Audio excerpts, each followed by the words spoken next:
All right, we are live on YouTube, and tonight we're going to be discussing Don't Be Anyone's Backup Boyfriend or Girlfriend, Part 2. So stick around. All of that and much, much more is coming right. Whoa!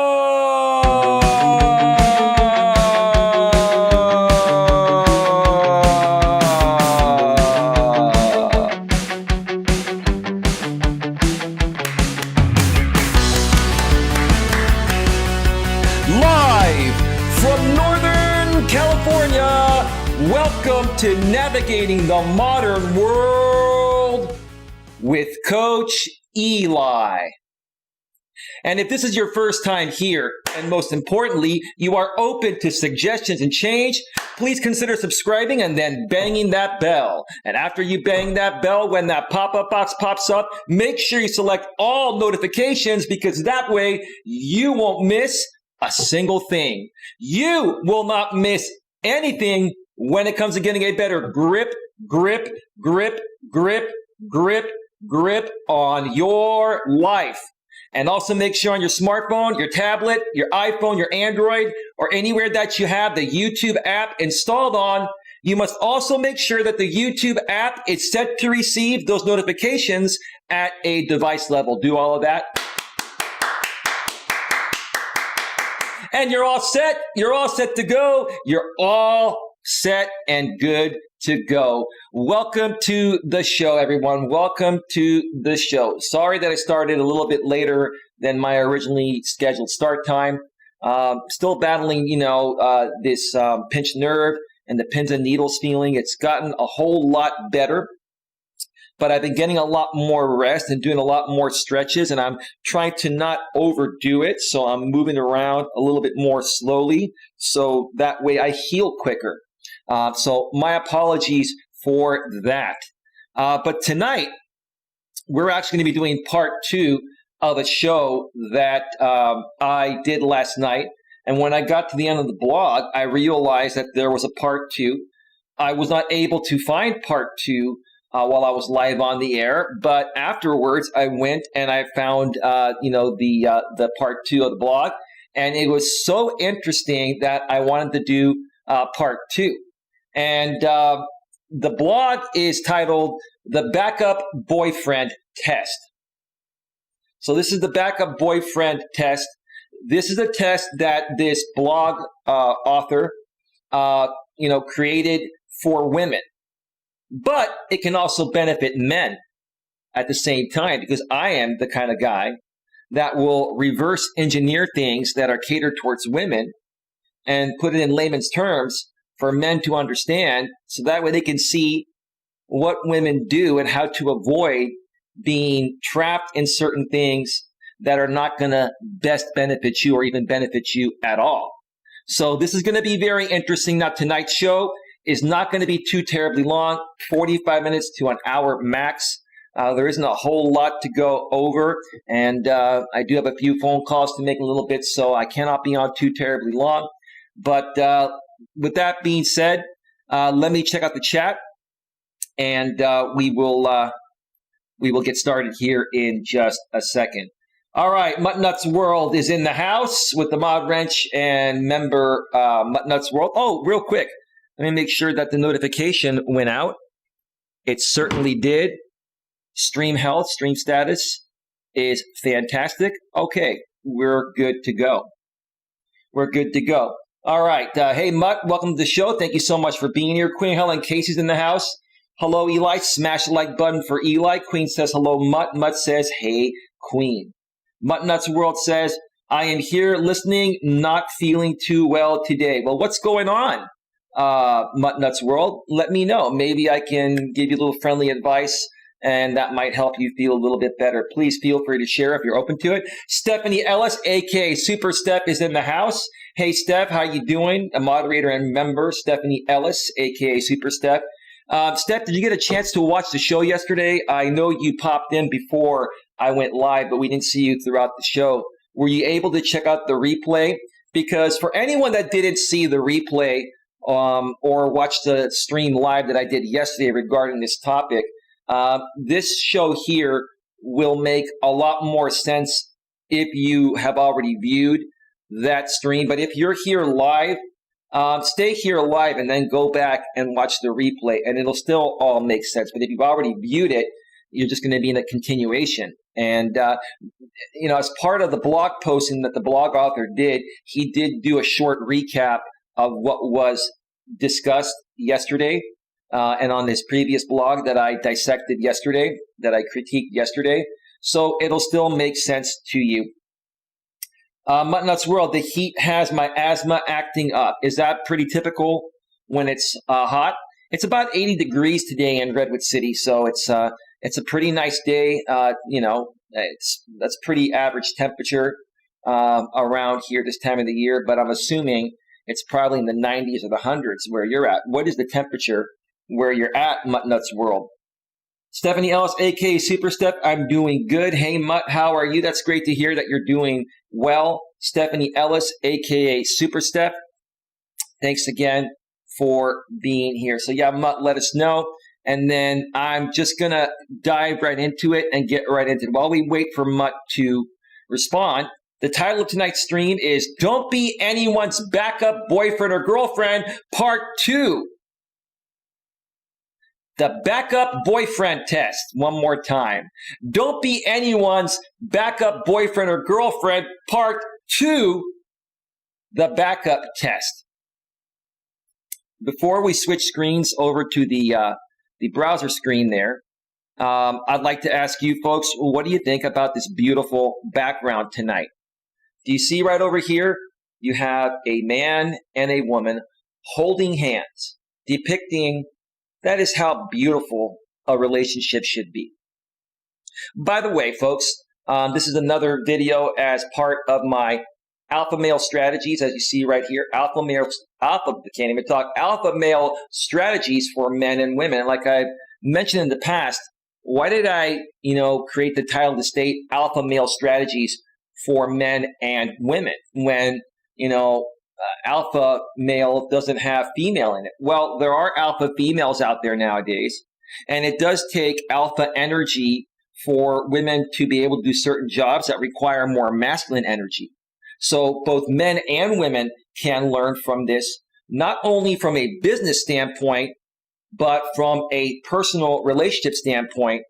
And, how being too alpha or too submissive, how being too dominant or too submissive, whether you're a man or a woman, can affect your personal relationships. And if you are working a job as a woman that requires you to exude a lot of masculine energy, such as an executive management position, are you able to turn off that, a dominant type of, alpha masculine energy when you come home to your husband or your boyfriend? Are you able to act like a sweet, loving, feminine woman? Or you continue staying in your dominant state and you speak with a rough masculine tone of voice? Because that certainly does not work for me. I don't want to be with a woman that wants to act like a man. On the flip side, I'm sure you ladies don't want to be with a man that acts like a woman, right? So if you don't want us acting like a woman, and there are some men that do act like women, they're very, very beta, and I'm here to help those guys as well. While some men act like that, that is not attractive to women. So ladies, to understand, you don't want us acting like women. You don't want us acting like little boys, little sissies. You want us acting like men, right? So if you want that from us, what we want from you when it's time to spend time in our relationship or marriage, right? We want you to act like a feminine, sweet, nurturing, loving woman.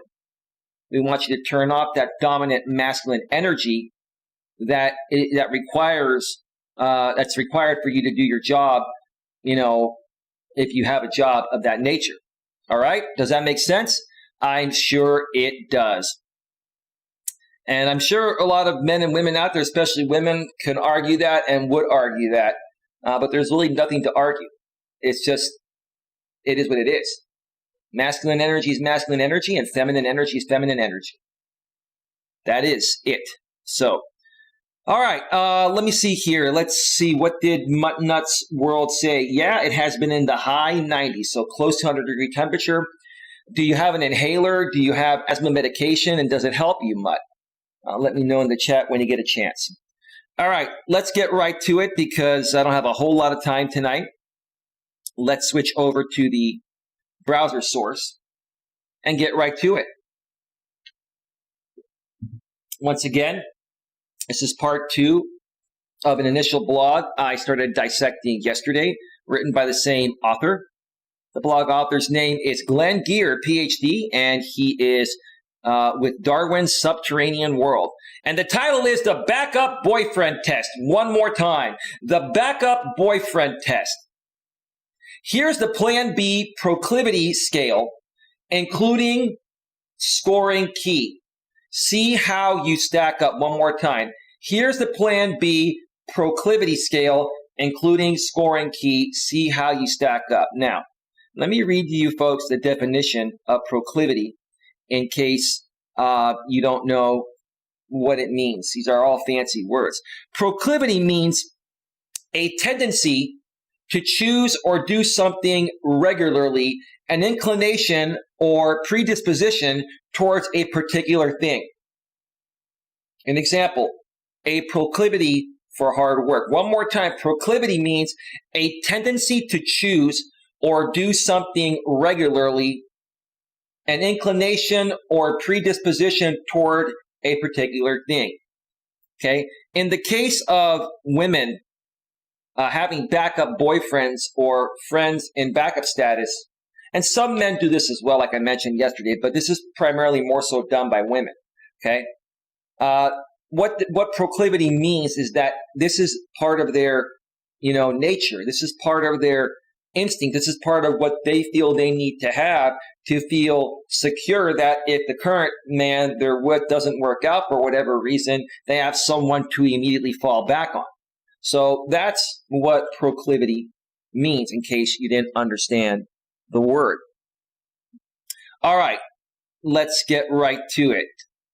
Ever heard of a romantic backup plan? Maybe you've never labeled it as such before. But I bet money you'd recognize this type of situation if you saw it. Absolutely. I've dealt with it many times. And because I'm such an intuitive man, I've done so much work on myself to better understand female nature and relationship dynamics between men and women, I can recognize this behavior very quickly and quickly eliminate, continuing to invest time to get to know that particular woman because she just wants to put me in backup status, right? So yeah, oh yeah, Doc, I have seen this and recognized this behavior for quite some time now. In my previous backup boyfriend post, the one that I did yesterday, folks, once again, if you missed yesterday's stream, it's almost 2 hours, but it's definitely worth the view. Okay, check it out after this stream ends. Or if you watch this stream, if you're here on the replay, okay, go leave this replay right. If you're alive, stay here live. If you're watching this on the replay, pause this stream, go to yesterday's stream, watch that first, and then come back to this stream here, and it'll make more sense in sequential order. I used Jim and Pam from The Office as a popular example. As a quick recap, Pam and Roy were engaged, but Pam maintained a close friendship with Jim all the while. Jim was the backup. Ultimately, Pam and Jim end up together and live happily ever after. Well, for now, until Pam does the same thing to Jim she did to Roy. So, Roy, you better be the top-notch dude that is Mr. Perfect that doesn't exist, or Pam will probably do the same thing to you that she did to Jim. And Jim, you got to ask yourself, if you were Roy's backup, okay, if you were the backup to Roy, how can you say that, there won't be a backup to you that Pam will have in the future? That's why I could not be with a woman like this. I could not, because a woman like this has the attitude, and men have the attitude like this as well, but it more so happens with women. A woman like this has the attitude that all men are replaceable. And I don't want to be with a woman that wants to live a life with me and grow old with me, right? That thinks I'm replaceable. And I don't want to think she's replaceable either. Now, if you look at it from a technical standpoint, technically speaking, everyone is replaceable. But if you're truly in love with someone and you want to grow old with someone and you're really into them and they're into you, you should never have the feeling of, you should never have the feeling that your partner is replaceable, because then you really don't feel it for them. It's just how I feel about it, my opinion. He was sort of her backup plan. Not sort of. He was her backup plan, Doc. He was sort of her backup plan while she was unhappily committed to Roy. If she was unhappily committed to Roy, then why did she get engaged to Roy? That's my question. Why would you get engaged to someone that you're unhappily committed to? Are you settling because at that very moment you feel it's the best you can do until Jim comes around and starts making you feel excitement again? Come on. Searching hashtag backup boyfriend and hashtag backup plan on Instagram is a real treat, I bet, especially with the younger women that don't have a lot of experience, the younger women and the younger men in their teens, late teens, and early 20s, and even mid-20s, and even late 20s. Like, I got to tell you, for people that are 30 and younger, it's going to be much harder for them to understand this. It's fairly new to them, okay? For people that are in their 30s to 40s, those are typically still the millennials. I believe millennials right now are the first millennial, came around age 39 or 40. So if you're within your 30s or 40s, you're going to have more experience than the younger crowd I just mentioned. But you were still raised in a different era, the millennial era, than the Generation X era, which is my era, which I believe is people that are 40, 41, and older, up until, I think, in their 60s or so, when 60 or 65, when the baby boomer generation was, the previous generation, the Gen X. All right. So before I continue forward here, let me check out the chat and let's see what's going on in there. Mutnuts World says, but even though not feeling good, got lots of work done for both my channels. That's great. I hope you did it in a non-stressful way. I hope that you took your time. You still got your work done, but you didn't overextend yourself. Sounds like you did it as best as possible, Mutt. I'm very proud of you. Yeah, I have meds and the help. Great, Mutt. That's great to hear.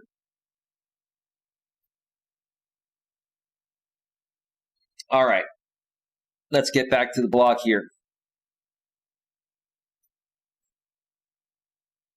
All right. So partner insurance as a mating strategy. We talked about this yesterday where the doctor that did this blog discussed that. And I was like, what the heck is partner insurance? It's basically, putting someone or many people in backup status. So when your current relationship fails, or if it fails, you have someone to immediately fall back on.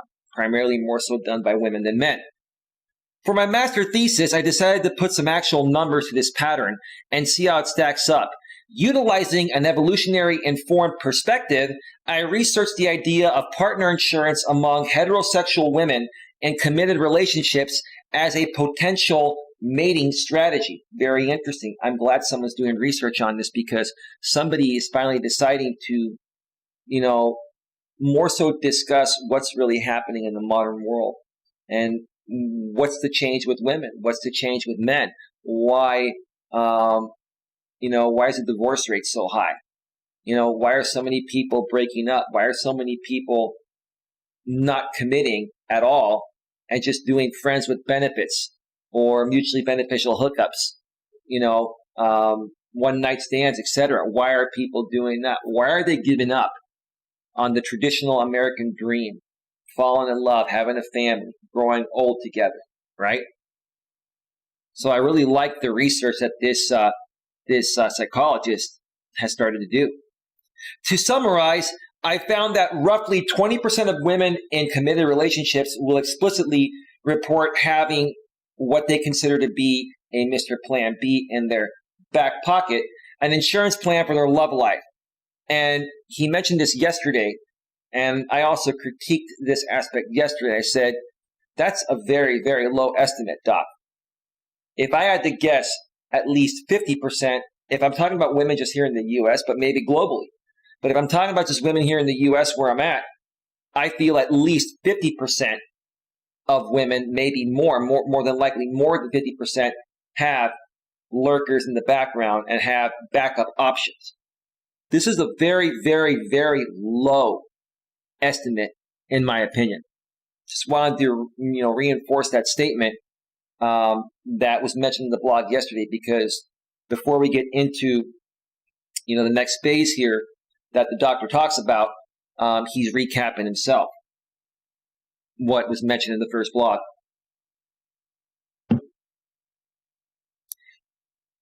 Predictors of this behavior included low relationship satisfaction, high sociosexual orientation, narcissistic and Machiavellian personality traits, and being younger in age. I just mentioned a lot of that earlier. Our youth is the one that's going to, get hit the hardest with this, because they have the least amount of experience in dealing with the modern world. And I think what happens with people as they grow up now, with boys and girls, men and women, as they come out of high school and they become adults, young adult teenagers, 18, 19, they get into their 20s. It takes, their late teens and throughout their entire 20s to figure out how to deal with this crazy modern world, between going to college, getting a degree for both men and women, getting your job, settling into your job, and then, starting to figure out in your early 30s what you want to do with your love life. So yeah, that makes a lot of sense. I'm going to read it one more time. Predictors of this behavior included low relationship satisfaction, high sociosexual orientation, narcissistic and Machiavellian personality traits, and being younger in age. Very well said. Take the Plan B proclivity scale. Here's where we get down to business. Let me read what the doc preludes before we get into it. There are a bunch of factors. It's very interesting. Presented in full below is the scale that we designed specifically to measure partner insurance for this study. We've named it the Plan B proclivity, PBP. Wow, kind of sounds like BPD, but it's PBP. I wouldn't want to deal with somebody with BPD, borderline personality disorder. Yeah, I know there's some guy out there that used to date some guy out here on YouTube. I'm not going to mention his name. Most of you, if people are watching from this arena, people that know him, most of you know who this person is. This guy used to date a woman with BPD. She was a cute chick. He fell in love with her, and I've kind of heard. I've heard of some things that have been happening with him lately. He's still in love with her and never got over her, and he's just been kind of losing his shit with a lot of the people that he's met on YouTube. That's as far as I want to go with that. But when I mentioned BPD, it kind of reminded me of him, because he was dealing with this woman. So anyway, I don't want to get into that. I don't want to get involved with that drama, but people make me aware of this stuff, because I used to be involved with these people for years, and it's just really sad to see what's going on. It's just really sad to see what's going on, that these people focus more on drama content than, digging deep within themselves and actually creating something that they believe in. They always seem to fall back to the drama, because apparently that's what seems to get them the most attention. Anyway, it's all gonna fall apart at the end, and it's already happening. It's quite interesting. But anyway, back to the blog here. The PBP scale, I screwed that up. The PBP scale is a continuous scale that measures the extent to which heterosexual women in committed relationships actually consider their closest platonic male friend a romantic backup. I was talking about this yesterday. I had a very close lady friend that I worked with at the movie theater, my first job growing up. She was dating another friend of mine I met through the movie theater, and I was dating another woman. We were all friends, right? But her and I, were social butterflies, and her boyfriend and my girlfriend were more kind of introverted and more of the quieter type, right? And, her and I always got along to the point of when, years down the road, we're talking about, 3 or 4 years after that point, we were like in our mid-20s. We remained friends, and she was single and I was single. And, we decided to get together, and it was electric. Like I mentioned in my stream yesterday, it was totally electric. I mean, I was attracted to her. She was attracted to me physically, mentally, emotionally. It was amazing, right? We were making out, getting passionate. She wanted me to be intimate with her, and I just couldn't do it. So I totally understand what it's like to be friends, like close friends, like the number one guy friend for a woman. And I didn't even realize what the backup status was back then. In my early to mid-20s, I didn't know like 90% of the stuff that I know today. But looking back, it's quite interesting what was actually happening, right? And talking about it. So that's what it was. Like, in her eyes, she saw me as a good person. And when we started talking, and I was even the one that, I asked her out. Like, I asked her if she wanted to go out and see where things go. And she had zero resistance. But when it came down to the end of it, I really cared about her and loved this woman so much as a friend and as a person that I didn't even want to sleep with her and risk our relationship not working, which would end our friendship. Last thing I wanted to do was sleep with this woman and it not work out. Like, that's how much respect I had for her and still have for her. So anyway, there's also a dichotomous, I don't even know how to pronounce that word, yes/no item at the end that allows women to broadly answer whether they have partner insurance for their love lives. We added this distinction because it is entirely possible that a woman could score low in PBP with her closet platonic male friend, with her closest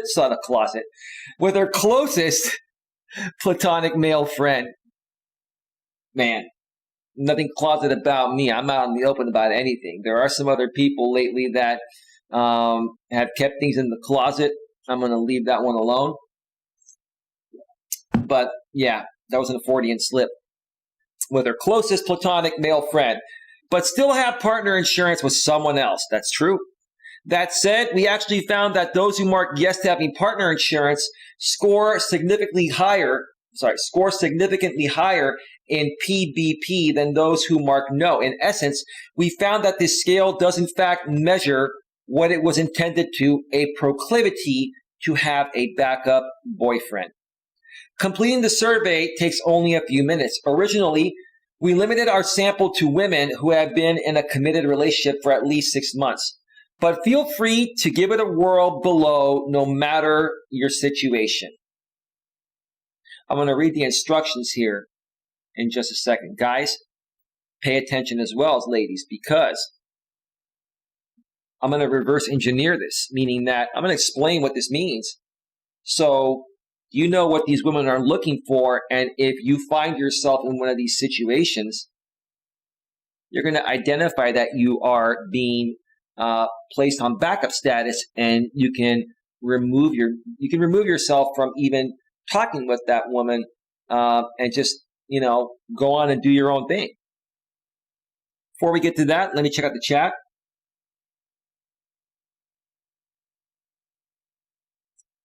Muttnuts World says, it was stress-free working on my videos, always makes all the stress I may have melt away. Why is that, Mutt?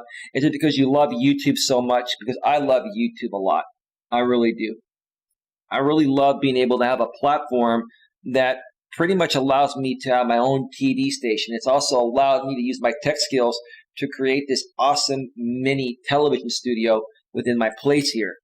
And I just enjoy this. I enjoy this far beyond the money. I really do. I really do. All right, so let's get into this. Instructions. Think of one specific heterosexual male friend, excluding relatives, in your life, separate from your significant other, with whom you are most close. Please keep this person in mind for the following questions. Using the following 1 to 5 scale, please rate each of the following items as they pertain to you. So this was made for women to look at the most significant male in their lives, besides any boyfriend they may have or any family member. So it could be a coworker, it could be someone they're going to school with, etc., right? Childhood friend, whatever, right? The closest guy friend you have, not including family, okay?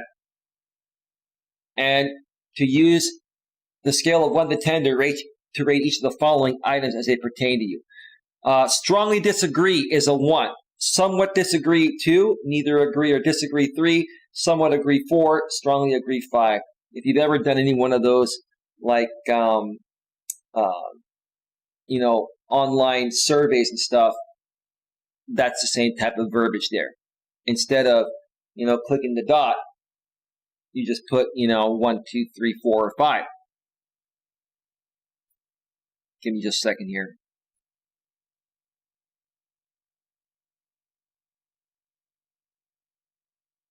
Yeah, give me just 1 second here. All right.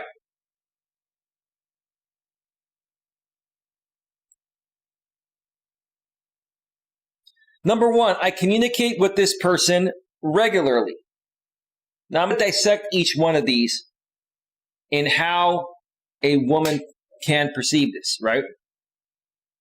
And we're talking again about she's dating someone already, with someone, but she, has a very close guy friend. How does she decide if he's a part of her backup status romantically? I communicate with this person regularly. How often does she talk with this person? Does she see him at work every day and goes out of her way to say hi to him? And if he says hi to her, is she receptive to it? Do they communicate 2 or 3 times a week? Do they communicate once per week? Do they communicate once per month? Do they communicate once per year? The more frequent the communication, such as every day, every other day, or at least 3 to 4 times a week, the more so, she sees this person as somebody that would be in a backup romantic status position. Okay? So you'd rate this from a scale of 1 to 5. Do you strongly disagree, or do you strongly agree that you communicate with this person regularly? If she communicates with him every day, it would be a 5. If she communicates with him once every 6 months or a year, it would be a 1. If it was somewhere in the middle, it would be a 3. Neither agree or disagree. Okay? So that's number 1. Number 2, I'm going to highlight these here as we go along. I text with this person at least 3 days a week. I text with this person at least 3 days per week. Women love to text. I'll tell you why women love to text. And even men do the same thing, but we're more so just focusing on women right now because women do this more often than men, from what I've seen, my opinion. If a woman is talking with somebody that's a backup status, in most cases, she's not going to even tell her boyfriend, that she's doing that. She may not even tell her boyfriend that this guy is just a friend of hers from work or something, right? But even if she did tell her boyfriend that this guy's a friend from work or whatever, if this woman, wants to text this guy 2 to 3 or 4 times a week, just to kind of, keep him interested, to continue to feel like he has a chance down the road in that backup position. Okay, if she's doing that, then, she's more so keeping him in backup status. Now, if she only sends him 1 text a week or 1 text a month or 1 text every 6 months, then it's, just checking in, seeing what's going on. I'm not interested in you as my top backup if things don't work out with my current man. So that's what that means. Number 3, I discuss personal things with this person. I discuss personal things with this person. with someone that you feel really connected with, even your top backup, you're going to feel comfortable sharing the most personal things with them, because when you share the most personal things with your backup, you're making that backup feel that you trust them enough to share that information with them, which in essence makes them feel like they more so are connecting with you and have a chance with you at some point. Okay? So, if you discuss personal things with this person and, you are open about every single aspect of you, no matter what it is, including talking about your current relationship and how you're unsure about it, right? That's what a lot of these women do when they have their number one backup. They'll use their number one backup as a therapist. That's another thing you don't want to be a backup for a woman. As a man, a strong alpha male, you do not want to be in the position of where you're a therapist for a woman. It's pathetic. And if you end up becoming her therapist, okay, once she gets what she wants from you, she's never going to give you that chance because she's not going to be able to respect you, right? A woman doesn't want a therapist. A woman wants a strong, confident man that can handle his shit, that can turn her on in every way, mentally, emotionally, physically, spiritually, that has his shit together financially. That's just a well-rounded and well-grounded man. But in her eyes, if she discusses every little thing with you, no matter how personal, including all the personal things she's going through in her current relationship, then it's a number 5, strongly agree. Okay?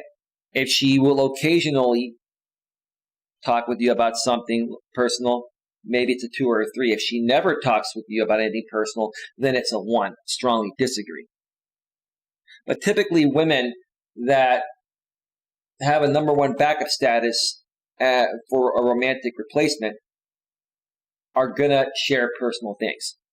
If not, why would they feel a romantic spark? Anyone that has a romantic spark is going to naturally feel inclined to share all their, personal things with that person.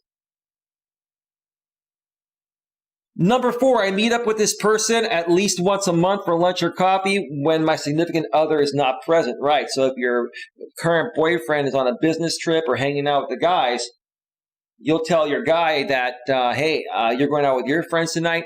I'm going out with my friend tonight. Right? Oh, okay. Have fun, babe. That friend is the number 1 backup plan. And that's a dangerous situation because sometimes in those situations, things happen that shouldn't happen. Most women that have a backup will do that. We'll carve out time once per month for coffee or lunch, or maybe a dinner. Typically a time where they would normally spend it with their guy friend. Sorry, it's not their guy friend, their boyfriend.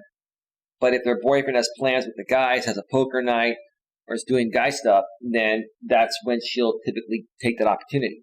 Her man will be occupied so she can go and do what she wants to do and get away with it, right? All right, number 5, I often ask this person to do favors for me. Yeah. So if you're a woman's number 1 backup status as a man, and she's asking you for favors and you do her favors all the time, number 1, you're a beta male and you're a sucker and you're an idiot. Okay? But then, yeah, you are technically in backup status. Technically, you are her number 1 backup status. But quite honestly, women are not going to respect you when every little favor they ask you, you do for them, because then you are becoming compliant to what they're saying. You're basically bowing down to them, and you're not standing up for yourself, saying, "Hey, listen, I'm your friend. I'm not your boyfriend. I'll help you out when I can.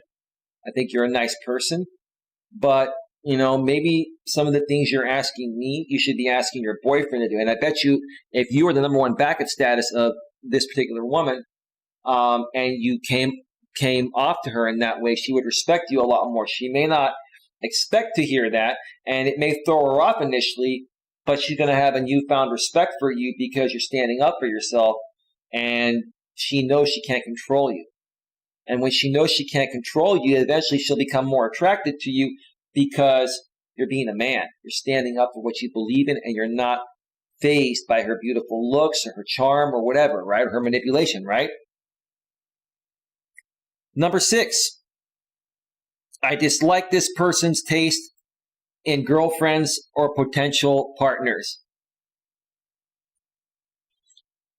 So, not only does she want him as her backup, she doesn't want, or she wants to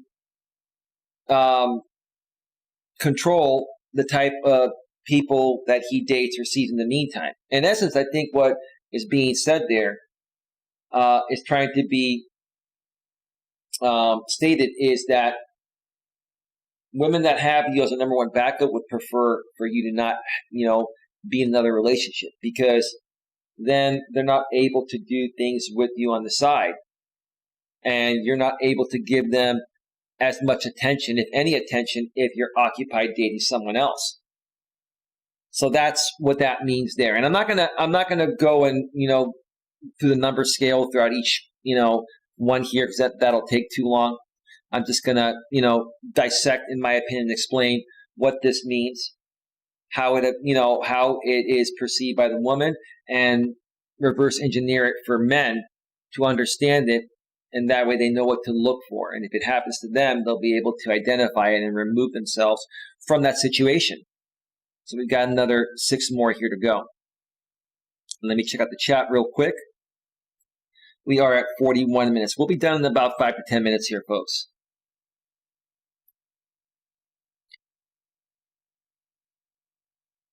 The closest guy friend I have is gay. Well, you reminded me of my ex-girlfriend, Dana. Her closest guy friend is gay, too.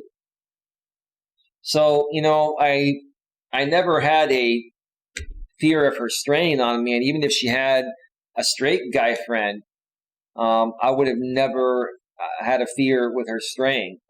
When I was with my ex, she was one of the most loyal and faithful, kind, loving, caring, and considerate women I've ever met.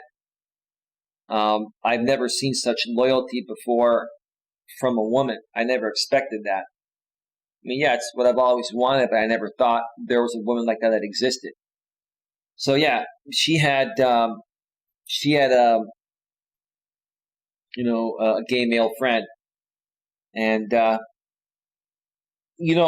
sure you haven't heard what happened.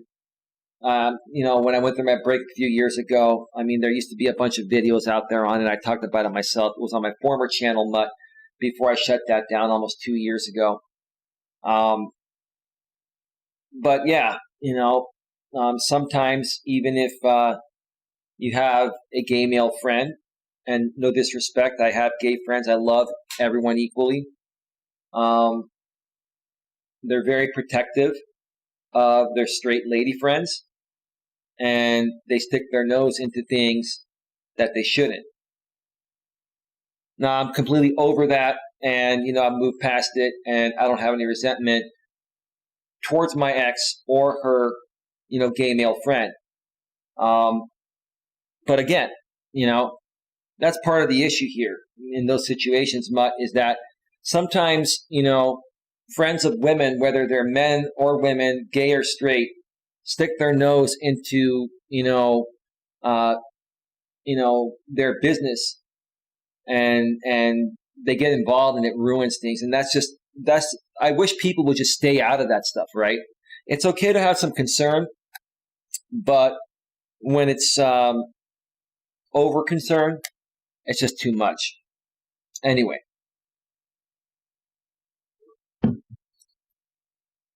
Him and me been friends for 30 years. Good. That's awesome. That's awesome. That's great to hear. All right, number 7. I'm fairly sure that if given the chance, this person would want to date me. I wouldn't want to date a woman that comes off that way. That's pretty cocky for a woman. That's not feminine energy. Women are not biologically and naturally cocky. They become that way because of modern day feminism and women being liberated and women, in the corporate world requiring women to exude more masculine energy in certain positions they work that were positions that once only men would work.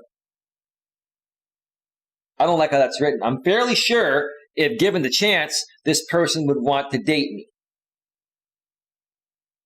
So, if you're a woman's closest guy friend and you're single and she's dating someone and she asks you, you know what? Would you ever consider dating someone like me? If she asks you that, she's seeking validation and she's looking to see how interested you are in her. Don't fall for that trap. You automatically know that you're in backup status if she says that. How would I respond to that in that situation? I wouldn't care how hot she is or whatever. It wouldn't matter. I have a lot more self-respect for me. Okay. I would say, we're just friends. I don't see you in that way. I'm not saying that you're not a beautiful woman and you can't make someone happy. It's just that I value our friendship.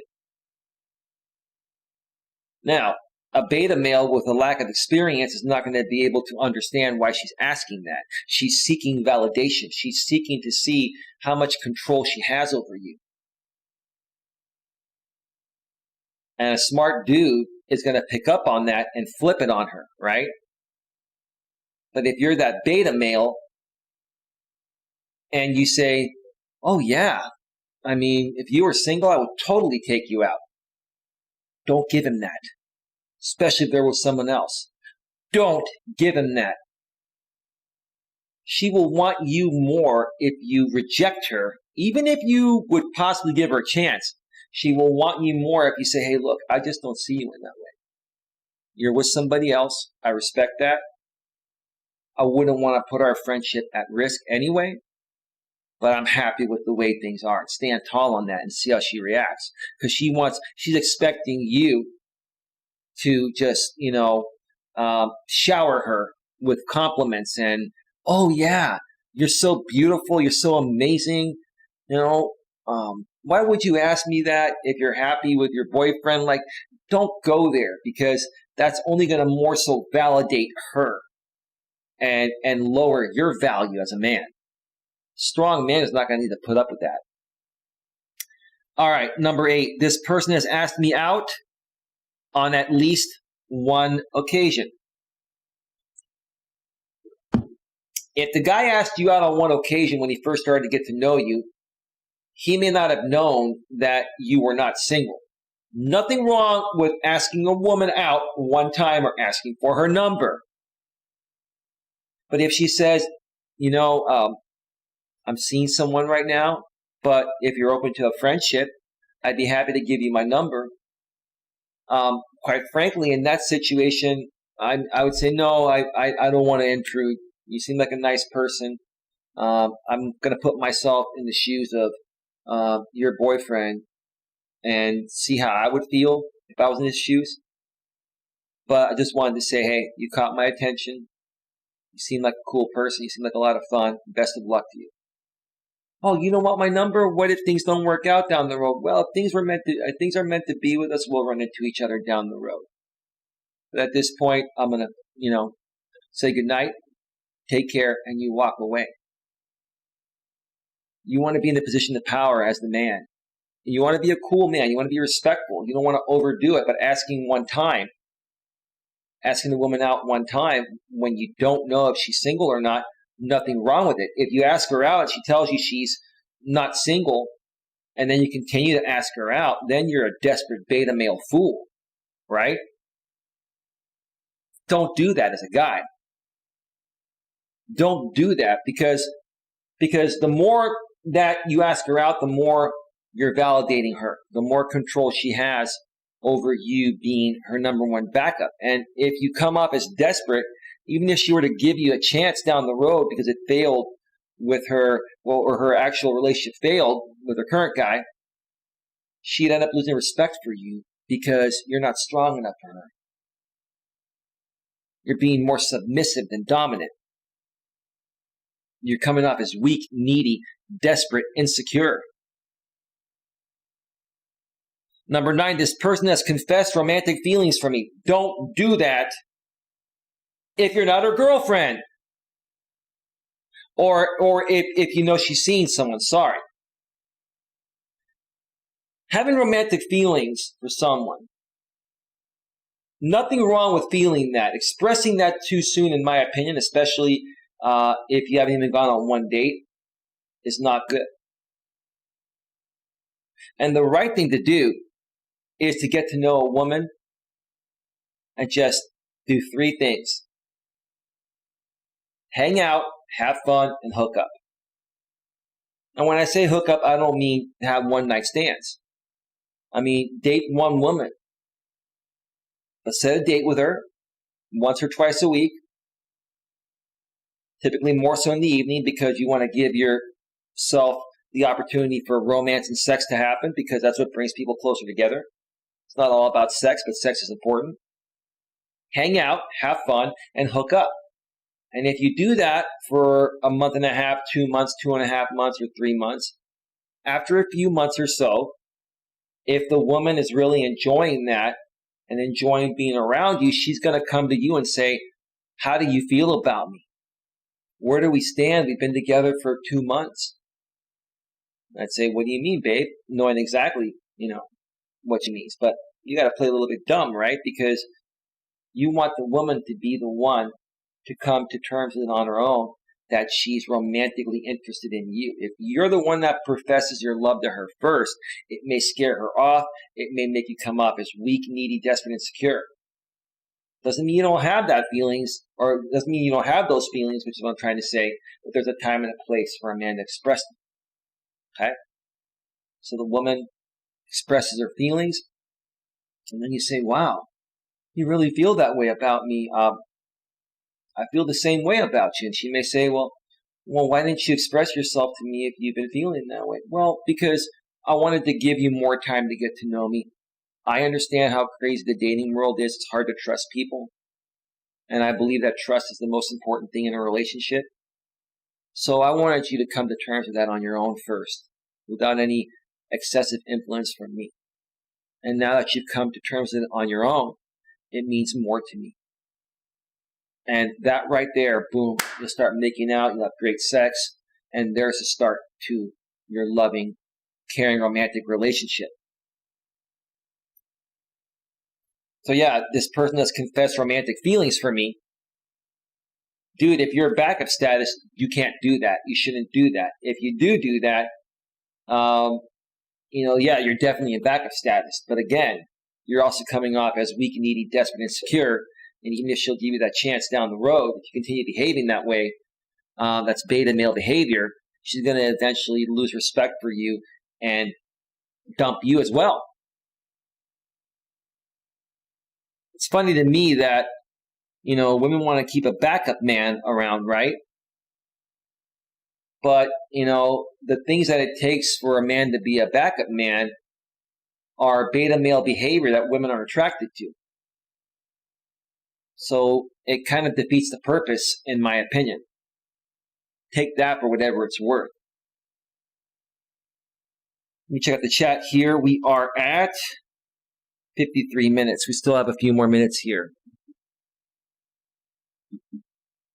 All right. My significant other does not know about this person. Oh boy. My significant other does not know about this person. Well, if you're a guy in backup status and this woman's boyfriend doesn't know about you, what does that tell you about this woman? She's sneaky. She's not loyal to anyone. And she'll drop you at a dime when something remotely better pops up. Do you want to be with somebody like that? My significant other does not know about this person. Why are you with that?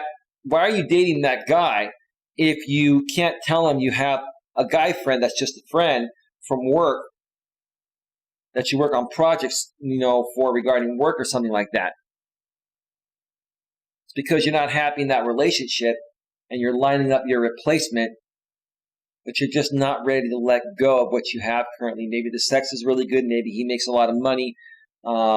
Maybe he does some fun things that you really enjoy, but other things drive you crazy, and you still haven't come to terms with letting it go yet, but you're on the fence. So you want to be ready, because who knows, maybe he'll dump you, and you want to be ready for that as well, right? Not a good thing if you're not honest with your significant other that you have an opposite sex friend. Not a good thing at all. Number 11. I turn to this person in times of need. I turn to this person in times of need. So whatever your current man is not giving you, okay, you're going to go to your number one backup and ask them to do it. And if they're more of a beta male and they don't understand that they're in a backup status and they think they have a chance with you, because of that, if you manipulate them into that level, whatever you ask them in a time of need, they're going to go out of the way and do it for you. Your boyfriend is probably the alpha male, the dominant man. When you ask him to do these things, he's like, that doesn't make sense, babe. That's ridiculous, right? But the guy that's lurking around waiting for the chance is going to do all those things, thinking that doing those things is going to get him into the position that your man is, and you're going to leave your man for him. It's pathetic to behave that way as a man. It's pathetic to see yourself in that way as a man. Have a little more self-respect, or have a lot more self-respect for yourself to do all these, these white knighting beta male things for a woman that you're not even sleeping with that's a friend and has a boyfriend, because her boyfriend won't do it for her. If you have to do all these, special things for a woman when she turns to you in a time of need and she's dating someone else, if it was me, the very first question I would ask is, you have a boyfriend? Typically, when I've been in a relationship, I'll ask my other half, my significant other,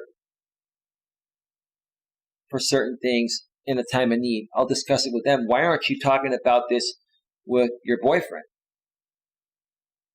And we all know the reason why she's not doing it, because he's not open to it, right?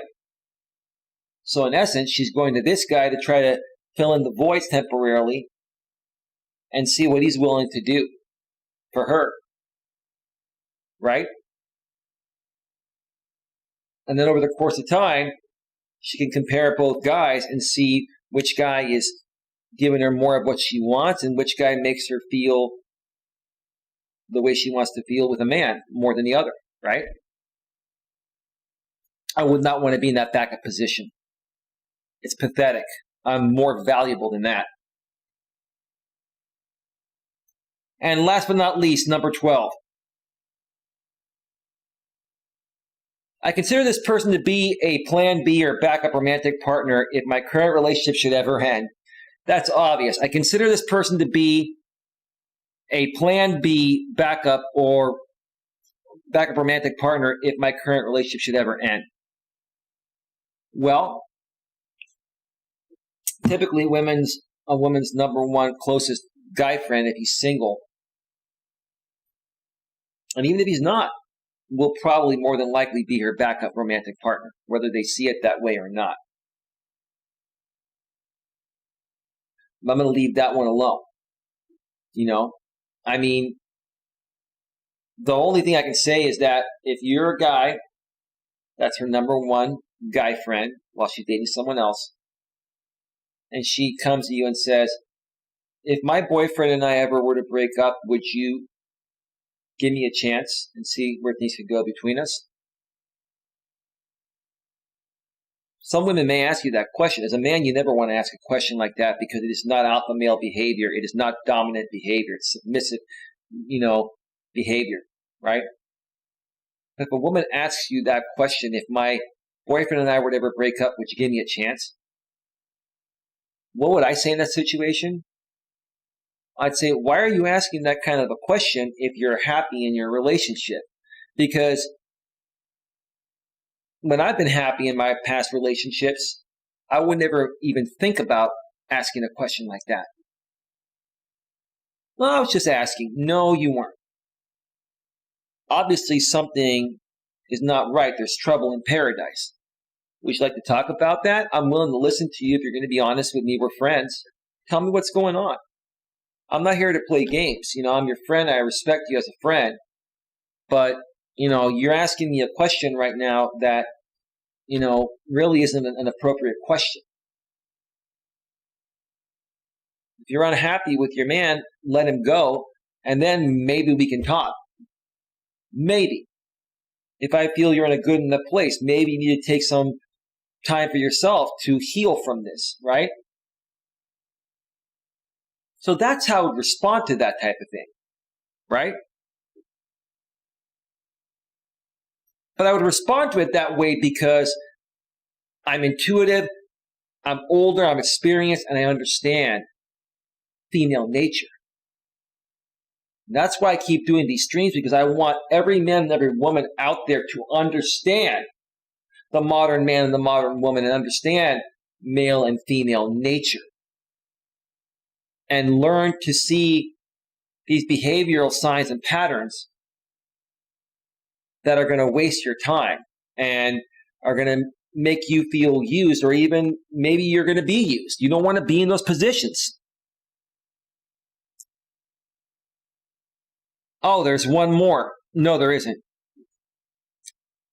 There's that one question. Separate from anything else, would you say that in your life you have a heterosexual male friend that you consider to be a plan B, yes or no? I bet you most women would say yes there. Or the answer would be yes, even if they said no. So, scoring and data. Now that you've completed the scale, it is time to score yourself. Simply add up your score from items 1 to 12. In the original study, the mean for the PBP scale across groups was 30.8. SD equals 9.67. I don't know what the hell SD is. Generally speaking, if you score less than 30, you're lower than average in Plan B proclivity. If your score is 21 or less, then your score is more than one standard deviation below the mean on this attribute. So if you score below 30 or 21, you're doing things more in the right way, in my opinion. On the other hand, if you score above 30, then you're more likely than average to have a Plan B boyfriend. And if your score is above 40, wow, you're more than a standard deviation above the mean, suggesting that you really have a strong proclivity towards having a backup boyfriend. In other words, Doc, what you're saying is that you can't live without a man and you never want to be single and you want someone to immediately fall back on should your other relationship end, meaning that if you break up with your boyfriend tonight, like tomorrow morning, you've got the backup ready in your bedroom and you're with him already, right?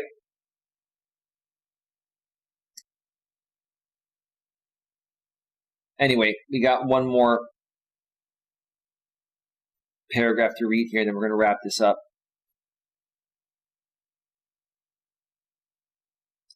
Give me a second here.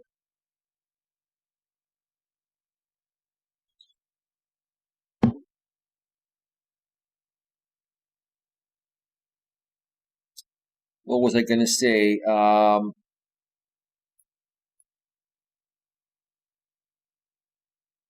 Okay.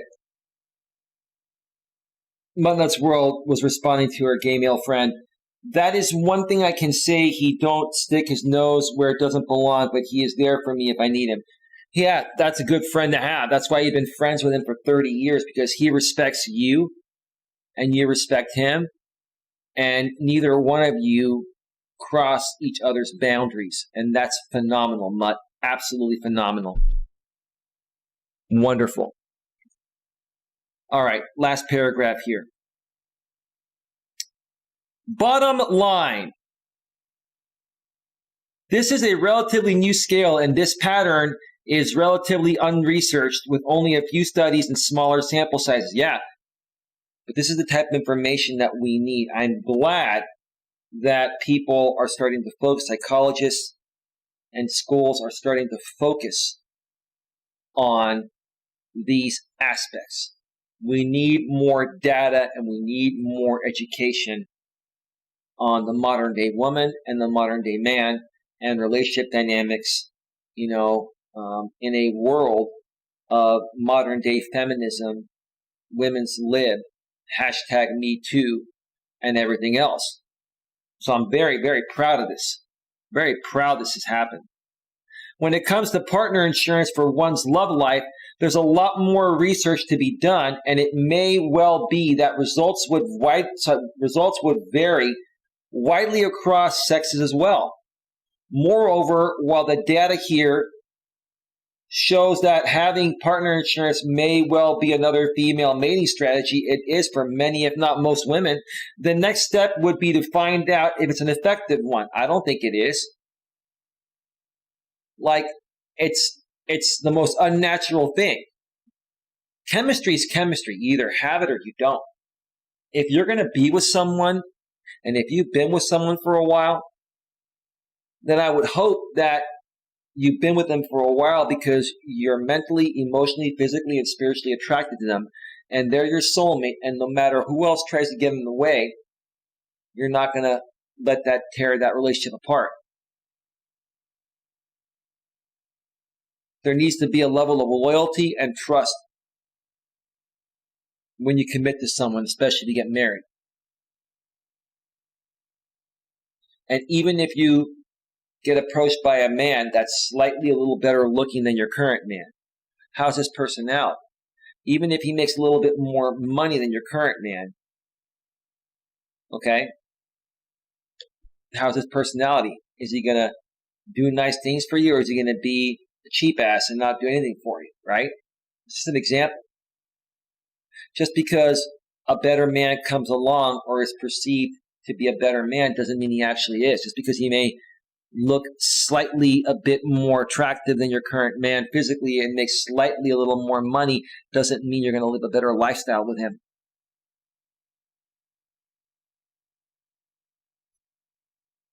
I don't think the backup person is an effective strategy at all for both men and women. I don't think it is. I think it's something that a lot of women do because they just don't want to be alone for whatever reason. They're the type of woman that just cannot be single, just, is dependent on being with a man to function in all aspects of her life. And that's not healthy, especially in the modern world. It's not. Now, if we go back to the days of traditionalism, women could not survive without a man, but this is a different world. So maybe some of these women have just not completely adapted to the modern world of women being liberated, women having risen up, women now having to fend for themselves. It's just my opinion. Something longitudinal to measure how frequently the Pams of the world end up with the Jims of the world would help to inform this pattern even more. Absolutely. Absolutely. So anyway, once again, the author, Glenn Gear, PhD, is a professor of psychology. Give me a second here. At the State University of New York at New Paltz. He is founding director of the campus's Evolutionary Studies EVOS program. Online, Dr. Glenn Gear's website at SUNY New Paltz, Twitter, and Facebook. Look him up, check him out. I'm going to be keeping in touch with this guy and what he does because this is a fascinating, research study that he's done. And I'm just curious to see what, more his research finds out. I think it can help out a lot of men and women get a better grip on their lives and learn to better understand each other in this crazy modern dating world that we live in. Now, folks, I'm about to get on out of here. If you have any final questions, get them in there right now. Let me actually switch back to full screen here. Give me a second.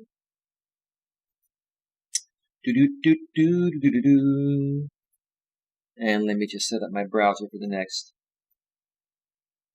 time we do one of these shows. Ladies, what do you think about the background tonight? Do you like this background? Let me turn myself off for a second so you can see the background. Let me turn myself off, and let me turn off the chat. What do you think about that background? Is that an awesome background or what? Let me know what you think. Turn myself back on. Turn on the chat.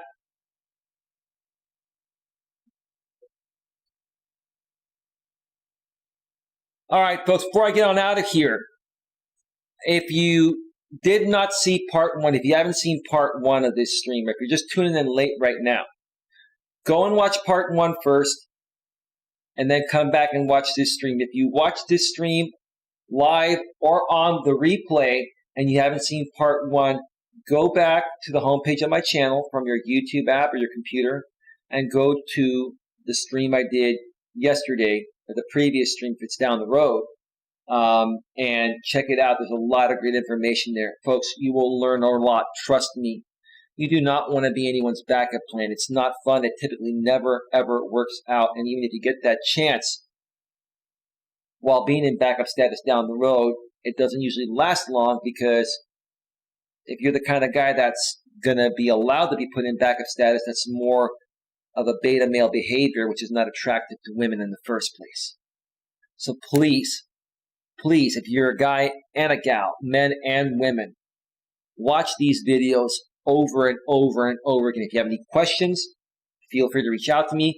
Go in the description, and you can email me, Coach Eli at coacheli@melas.com, or just comment below any one of my videos, and I will respond to you as soon as possible. With that being said, I want to thank you all for being here. Thank you to Queen Helen Case for being here. Thank you to Stephanie Ellis, a.k.a. Super Steph, for being here.